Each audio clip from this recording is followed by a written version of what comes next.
ভাই গরুর মাংসের কেজি কত করে? গরুর মাংসের কেজি তো 800 টাকা করে। ভাই হাড় চর্বি ছাড়া আমার 1 কেজি মাংস দেন তো।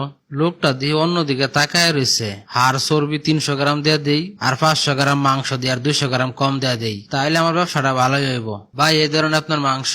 রফিক, তুই একটু মাংসটা মাইপে দেখ তো কি কারণে কম কম লাগতেছে। আব্বা, তুমি এটা কি মাংস আনছো? এনে দিয়ে 800 গ্রাম মাংস, তাছাড়া মাংসের মাঝে তো মাংস নাই, শুধু হাড্ডি আর চর্বি ভরা। 1 কেজির মধ্যে 200 গ্রাম কম, তারপরে আবার চর্বি আর হাড্ডি ভরা দে মাংসটা দিয়ে আমি অনেক ফিরাই দিয়ে আইতেছি, ওরা মজাটা শিখাই দেয়। এই মেয়ে এই ধরনের আপনার মাংস 200 গ্রাম তো কম দিচ্ছেন, এর সাথে আবার হাড্ডি আর চর্বি দিয়ে বইরা লাইছেন। লাগবো না আপনার মাংস, আপনার মাংস আপনি রেখে দেন। আরে আপনি এটা কি বলতেছেন? আমি তো আপনার সামনে 1 কেজি মাংস মাপে দিলাম, এখন বাসার থেকে ঘুরে এসে বলতেছেন 200 গ্রাম কম। আপনার মনে হয় দাড়ি ফাল্লায় সমস্যা আছে, ভালো করে মাপেন যান। আর আমি বাড়ি থেকে নিজের হাতে মিটার দিয়ে মাপছি 200 গ্রাম কম। আপনার মাংস আপনার রেখে দেন, আমার টাকা ফেরত দিয়ে দেন, আর না হলে আপনি আমার 1 কেজি মাপে বুঝাই দিবেন। এই মেয়ে, আমি তো আপনার সামনে 1 কেজি মাপে দিলাম, এখন আবার কি মাপমো? আপনি কি আমার চুর মনে করেন নাকি? ভাই আমি আপনার সাথে তর্ক করাতে চাই না, সবচেয়ে ভালো হয় আপনার মাংস আপনার রেখে দেন, আমার টাকাটা আপনি আমার ফেরত দিয়ে দেন। আপনার মাথা কি আছে না গেছে? কাটা মাংস কি ফেরত নেয় নাকি? বিক্রি হয়ে গেছে মানে এই মাংস আমি আর রাখতে পারবো না, আপনার মাংস আপনি নিয়ে যান। 1 কেজি মাংস মাপে দিলাম আপনার সামনে, এখন বাসা থেকে ঘুরে এনে বলতেছেন 200 গ্রাম কম। এটা কি কেউ মাইনে নিবো? জান তো, আপনি আমার চোখের সামনেতে যান। এই ধরনের আপনার মাংস রেখে দেন, টাকাও রেখে দেন, আমার কোনো কিছু লাগবে না। ধোকাবাজ কোথাকার একটা ব্যবসায়ী, মিথ্যাবাদী সুর। কি বললেন আপনি? আমার এত বড় কথা বললেন আমি ধোকাবাজ?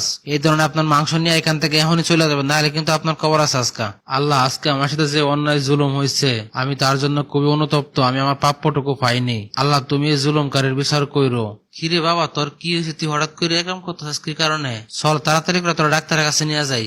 আপনার ছেলের রিপোর্ট দেখছি, আপনার ছেলের হার্টে ক্যান্সার হয়েছে এবং কিডনি দিয়ে নষ্ট হয়ে গেছে। কি বলেন ডাক্তার সাহেব আপনি এগুলো? আমার ছেলের ক্যান্সার, আমার ছেলের কিডনি নষ্ট হয়ে গেছে। আপনার রিপোর্ট গুলো আরেকটু ভালো করে দেখেন না। হ্যাঁ, আমরা ভালো করে দেখছি। আপনার ছেলেকে যদি বাঁচাইতে চান তাহলে খুব এমার্জেন্সি অপারেশন করতে হবে এবং একটা কিডনি ট্রান্সফার করতে হবে। ঠিক আছে ডাক্তার সাহেব, আপনার তাড়াতাড়ি অপারেশনের ব্যবস্থা করেন, আর কিডনির ব্যবস্থা আমি করতেছি। ঠিক আছে, আমরা অপারেশনের ব্যবস্থা করতেছি, কিন্তু অপারেশন, হাসপাতাল বিল, ওষুধ সব মিলায় প্রায় আপনার 70 থেকে 80 লক্ষ টাকা খরচ হবে। 70% টাকা আপনি জমা দিলে আমরা অপারেশনের কাজ শুরু করব। আচ্ছা ডাক্তার সাহেব, আমি দেখতেছি কি করা যায়, আপনি তাড়াতাড়ি ব্যবস্থা করেন। রফিক, আমার মাথাটা তো ঘুরাইতেছে রে। আল্লাহ, আমার এটা কি পরীক্ষা নিতেছে? এত টাকা আমি কোথায় পাবো রে? আপনি এত কিছু চিন্তা করেন না, আল্লাহ আপনাকে সাহায্য করবে অবশ্যই, ইনশাল্লাহ সবকিছু ঠিক হয়ে যাইব। না রে, আমার তো মনে হচ্ছে আল্লাহ আমার সাহায্য করবে না, এই সবগুলাই তো আমার কর্মের ফল। আর আল্লাহ আমার কর্মের ফল আমার এইভাবে ফিরাই দিল।